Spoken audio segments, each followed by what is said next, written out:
Hello friends, good morning. সবাই কেমন আছো? আশা করি খুব ভালো আছো, আমিও খুব ভালো আছি। চলো আজকে ভিডিওটা শুরু করলাম, তোমরা সঙ্গে থাকো, অবশ্যই তোমাদের ভালো লাগবে। দেখতে পাচ্ছ সকাল সকাল উঠে সমস্ত কাজ কমপ্লিট করছি।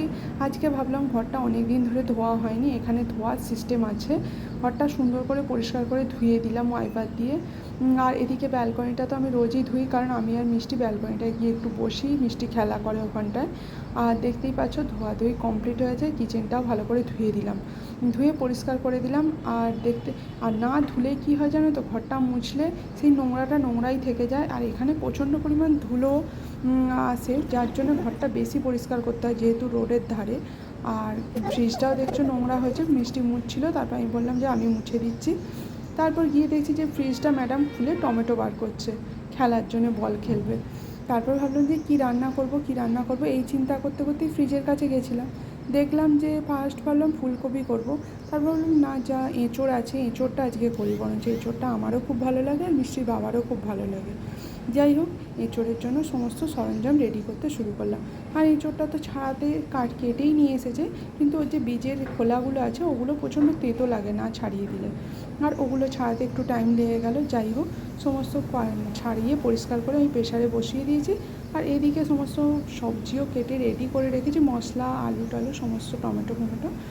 আর এদিকে দেখতে পাচ্ছ যে কতগুলো বাসন পড়েছিল, সে বাসনগুলো ধুয়ে নিলাম। আমি কি করি, কাজের মধ্যেই বাসন কিছু পড়লে সেগুলো ধুয়ে রেখে দিই, কারণ অনেক বেশি বাসন আমার নেই। আর সবথেকে বড় কথা যে বাসন অনেক জমে গেলে না প্রচণ্ড বিরক্তি লাগে, অনেকক্ষণ টাইম লাগে বাসন ধুতে, সেজন্য আমি একটু একটু করে বাসন ধুয়ে ফেলি। আর দেখতে পাচ্ছ এদিকে কথা বলতে বলতে সমস্ত রেডি সবজি কাটার পর আমি রান্না বসিয়ে দিয়েছি। টমেটোটা মশলাটা ঘষছিলাম, টমেটোটা রেডি করছিলাম, টমেটো আর লঙ্কা, আদাটা। কিন্তু তার সঙ্গে সঙ্গে ভাবলাম যে এই সময় আছে, এই যতক্ষণ আমি করব ততক্ষণে আলুটা আমার ভাজা হয়ে যাবে।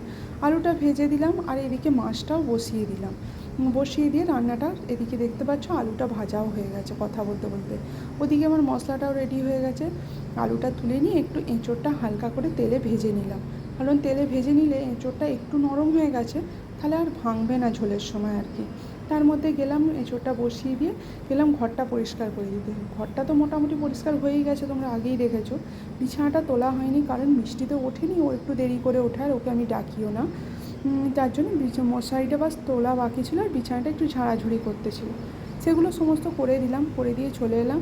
দেখি এঁচোড়টা ভাজা হয়ে গেছে, আর মশলাটা সঙ্গে সঙ্গে বসিয়ে দিলাম। আর তখন বুঝে বাজে বোধহয় 11টা 20। একটার মধ্যে সমস্ত কাজ কমপ্লিট করতে হবে, কী করে করছি না করছি সেটা তোমরা সঙ্গে থাকলে তবেই দেখতে পাবে।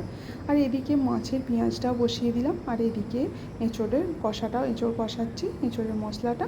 এবার আলুটা দিয়ে এঁচোড়টা দিয়ে বাস তাড়াতাড়ি করার চেষ্টা করব, কারণ এখনও আমার মাথার ওপরে কাজ আছে। মিষ্টিকে স্নান করানো হয়নি, ভাত হয়নি, ভাতটাও এখনও বসাইনি, লাস্টে বসাবো।